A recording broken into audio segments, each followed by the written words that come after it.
I was mentioning earlier about, in a different video, about how towns should be about 10,000 people, and they should be around a day's travel away, about 10 miles. And I don't know if that's travel with a horse or what, but everything you need should come from a place very near you. That, of course, is the total antithesis of how the world is now with globalization, where we ship shit all around the world. I mean, we'll ship a food product to Asia, have it processed, and then ship it back over to somewhere else. And the total transit on this is thousands and thousands and thousands of miles, and refrigerated containers and all sorts of weird shit. And so I guess the wrong way to have things be. I think we can raise our own clothing with rabbits. We can have our own food growing near us. And there can be exceptions to that. This doesn't have to be like a rule like we have to actually follow. You know, we can always have a spice that we get from somewhere else. And if there's no salt here, we can get salt from the ocean over there and transport it. Salt used to be a big thing, right? I mean, I think that some, maybe Roman soldiers or something were paid in salt. Salt was really, really valuable. Right now you can get whole bags of it really cheap. And that's exactly what we should do, is we should get big bags of it really cheap so that we don't run out. But if we're really thinking about designing a society that's going to function when centralized systems fail, then let's start doing that now. Let's look at every single thing we think we need. Now, I'm not saying I'm going to be able to build this camera. There's a lot of technology that is going to be too far beyond me. But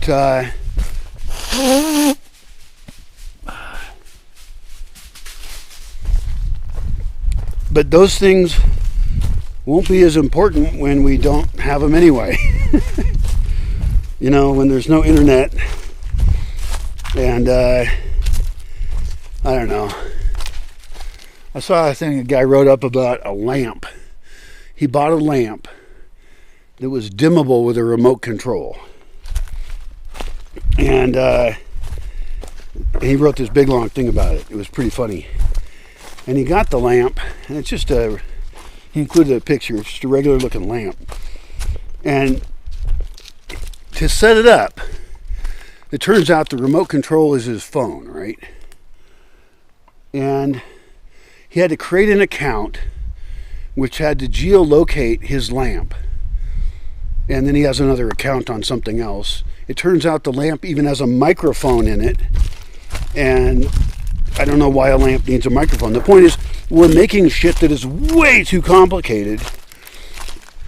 Like, I've seen pictures of like old refrigerators built in a simple way. And the meme is that, you know, those last forever. And they pretty much do.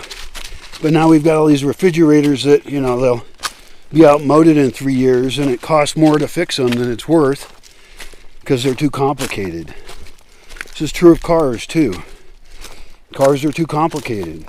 Everything is being built in ways that make us more fragile. We're fragile because we're then victims of systems. When they fail, we have no other options. I mean, even the town I'm going to walk over to right now, they've been having intermittent power problems. And even though they have their own well, they can't use the pump to get the water out of the well when they don't have electricity. So not only do they have an electricity problem, now they got a water problem too. When that's all solved just by designing things completely differently, so everybody's doing rain capture and rain storage, earthquake-proof rain storage, and they've all got, for now, their own solar panels, and you know, those can be done at the right scale. It could be that 4 or 5 neighbors share a micro power grid. And I need to learn more about that or meet people who know more about it. That would be a lot easier. To make overlapping microgrids in the forest where I live. Because I do want to be able to offer people electricity. But it's temporary. Those systems are all going to fail eventually. And we're not going to be able to replace them. And so if we really get serious, then we need to be making systems that will exist after civilization collapses. Civilization as we know it, which is wasteful, inefficient, creates centralized governments. Centralized governments love to keep you on the grid. They want to make sure you need them. That's why they make composting toilets illegal. It's not a health code issue. They're perfectly easy to make. I've been using them for 20 years.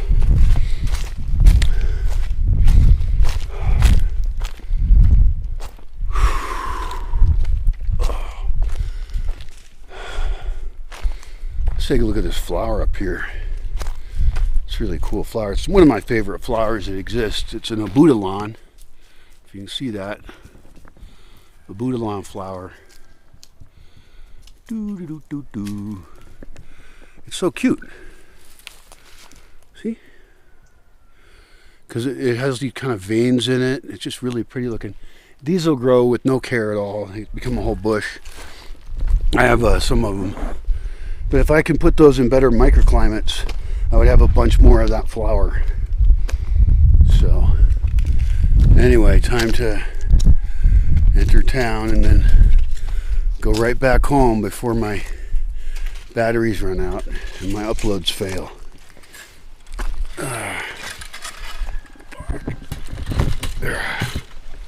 See you later.